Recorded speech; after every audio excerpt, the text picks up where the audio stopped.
자, 중국에서 투자 기회를 찾아보도록 하겠습니다. 굿모닝 차이나 TV 시간입니다. 오늘은 이분과 함께 할게요. SK증권 경기 PIB 센터 이종구 부장 나오셨습니다. 어서 오세요. 안녕하세요. 네, 안녕하세요. 자, 오늘 이야기의 포문은 사실 지준율 인하로 한번 열어보고 싶은데 새해 벽두부터 이제 지준율을 인하하지 않았습니까? 그러면서 이제 이란 뭐 사건 발생을 해서 우리나라도 뭐 약간 주춤한 것 같고 미국도 주춤한 것 같은데 그럼에도 불구하고 중국은 나홀라 올라가는 막 이런 모습도 보여줬었어요. 지준율 인하가 얼마나 좀 그 경기 부양을 많이 할 것 같으세요?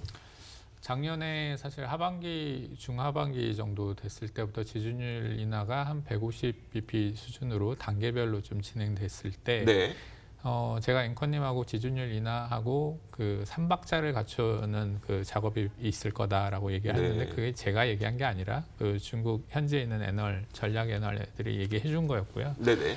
큰 기조로 지준율 인하를 좀 바라봐야 될 것 같아요. 그러니까 그 미중 무역 분쟁이 얘기되면서 네. 사실 제가 반복해서 얘기했던 게 짜여진 각본, 따로 예견된 시나리오가 있다. 네네. 그러면서 뭐 앞서서 얘기했지만 뭐 테슬라도 미역 분쟁이 일어날 때 사실 그 중국 현지 들어갔죠. 공장을 짓고 있었어요. 네네.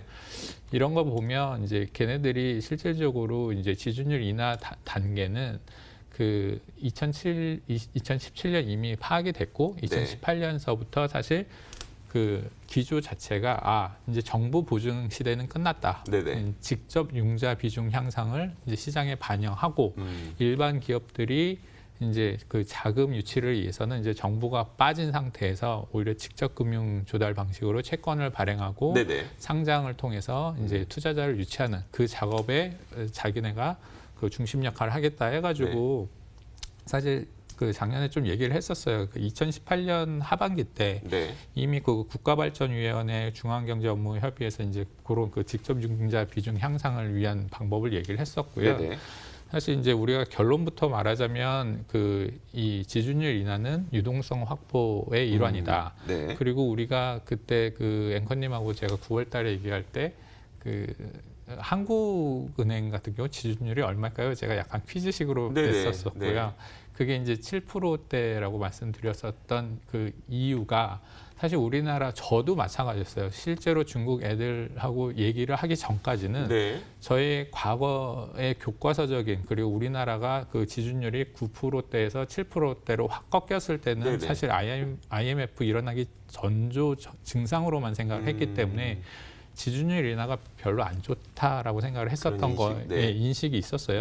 그런데 그런 교과서적인 얘기나 저희의 경험을 절대로 내밀어서는 안 되는 거고 걔네가 지준율이 그때 14%고 우리나라가 7%인데 걔네가 아직까지 저축 인구가 거의 대부분이라고 감안하면 10%대도 사실 보수적인 그 버퍼를 생각하면 아직까지도 한참 남은 상황이고 그 이제 시작을 작년 2019년 하반기부터 이제 시작을 했다. 이제 그런 취지로 좀 말씀을 드렸던 건데 걸림돌이 2개 있었죠. 양적 완화를 하려고 했는데 걸림돌이 2개가 큰 사건이 있었는데 그게 뭐였냐면 부동산 가격. 그다음 또 하나가 아프리카 열병 때문에 돼지 가격 인상 때문에 이제 그게 이제 약간 조절 분위기가 필요했는데 오히려 미국이 도와준 꼴이죠. 그 돼지고기 수입으로 인해서. 그래서 농산물 수입.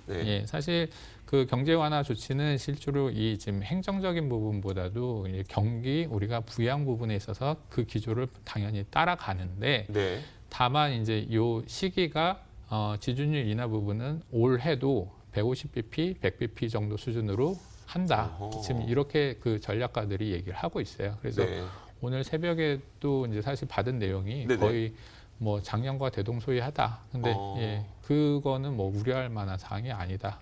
그렇게 오히려 인지를 하시고 중국 증시에 대해서도 참 궁금한데 사실 제가 작년 연 말쯤에 어떤 그 뭐라고 할까요? 내년 전망, 그러니까 2020년 전망하는 자리를 갔었어요. 뭐 증권사에서 하는 쪽. 근데 그때 나왔던 게 되게 흥미로웠던 게 그 자리에 있는 청중들한테 한번 물어봤었거든요. 내년 가장 유망해 보이는 그 국가를 물어봤는데 사실 그 자리에서는 중국이 꼴찌가 나왔었어요. 그래서 중국은 2020년에 별로 유망하지 않은가 싶었는데 사실 이게 좀 바뀐 것 같기도 하고 지준율 인하를 통해서 또 한 가지가 주민 저축 자금에 대한 증시 유입 정책을 발표했다고 하는데 네.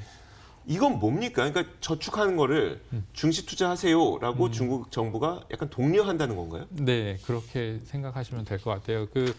일단 최근에 제 2, 3일치 중국 관련한 기사를 다 찾아보니까 네네. 이제 마치 이제 중국의 예금이 지금 70조 원에 달하는데, 아니 70조 위안. 네. 네. 그래서 우리나라로 치면 1경원 수준이라고 네네. 하는데. 전체적인 지금 자금은 지금 190조라고 이제 얘기가 나오고 있잖아요. 네네. 190조 위안. 근데 네. 이제 거기에 이제 개인 비중을 쳐서 이제 예금을 파악하는 숫자가 조금씩은 다 틀린데 어찌됐든 천문학적인 숫자의 예금이나 저축성 부분은 아직까지도 모든 중국 국민들은 저축에 굉장히 민감해요. 우리의 과거를 또 생각해 보면 그렇죠. 사실 이제 대부분 이제 벌이를 통해서 이제 은행에 이제 예치하는 게 아직까지는 이제 저축이 이제 높다라고 생각을 하는데 네.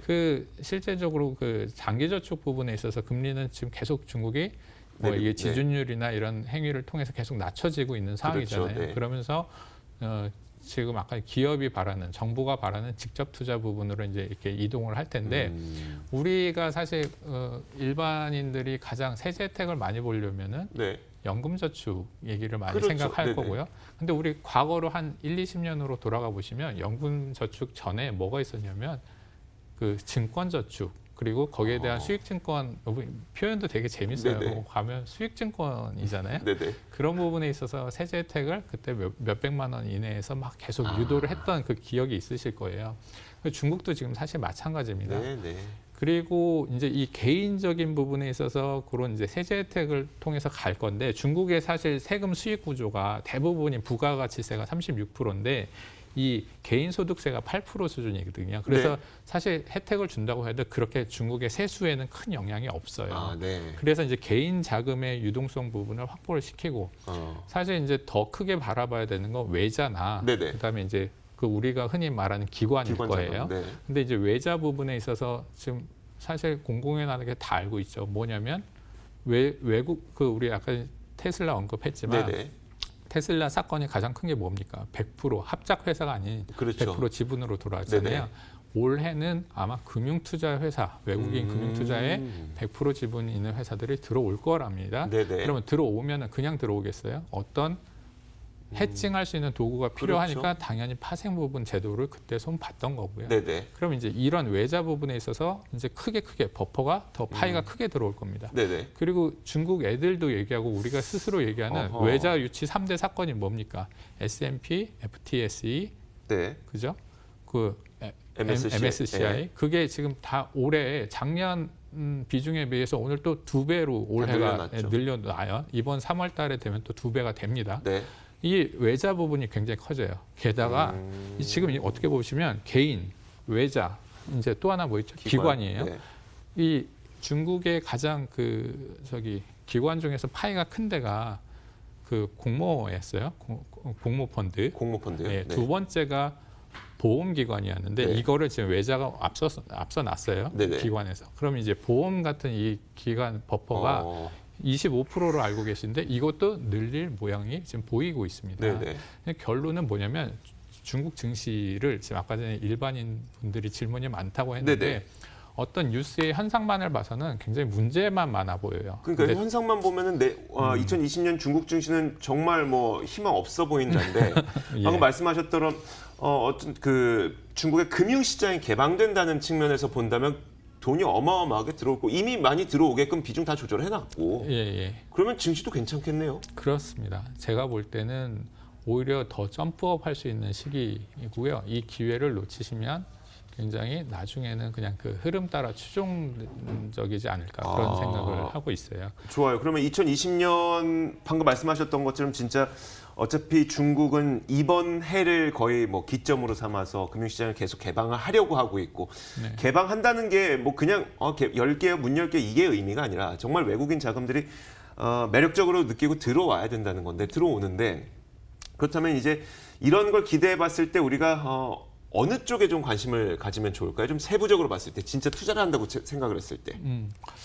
일단은 저는 작년에도 그랬고 지금 이 애널 애들이 그러니까 우리 뭐 현지에 와 있는 중국 주재원 그러니까 뭐 중국 금융기관의 주재원 스타일이 아니라 이제 네네. 현지에 오면 저도 꼭 방문을 해요. 그리고 네네. 연락을 해서 세미나도 같이 좀 협조해 달라고 얘기를 하고 계속적으로 지금도 연락하는데 이제 그분들 얘기는 이거예요. 뭐 자기네 아까 전에 얘기한 기관들 상위 랭킹 종목들. 근데 걔네들도 결론은 이제 다 추종 부분이 있기 때문에 굉장히 안정적이고 항상 1, 2등 기업, 그다음에 시장 성장성이 좀 눈에 보이는 기업. 그래서 결론은 소비재, 그다음에 인프라 갖추는 그런 교통과 뭐 제조 부흥을 위한 인프라 사업, 그다음에 인공지능, 그다음에 하이테크.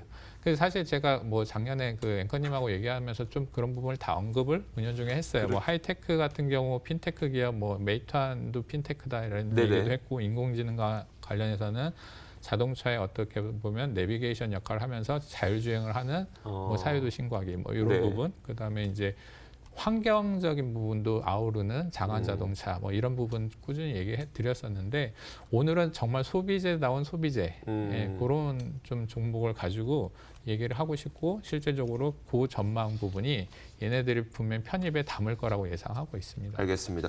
자, 사실 조금 더 들으면 좋은데 이 구체적인 종목은 다다음 주에 나오시죠? 네. 다다음 주 이 시간을 통해서 좀 듣도록 하겠습니다. 저희가 뭐 가능하다면 시간 조정을 해서 뭐 다음 주라도 좀 모셔보도록 할 테니까 최대한 빠른 시간에 다시 한번 모셔서 소비재 가운데 어떤 기업인지 그 기업 이야기를 다음 시간을 통해서 좀 전해드리도록 하겠습니다. 자, 지금까지 SK증권 경기 PIB 센터 이종구 부장과 함께 이야기 나눠봤습니다. 고맙습니다. 고맙습니다.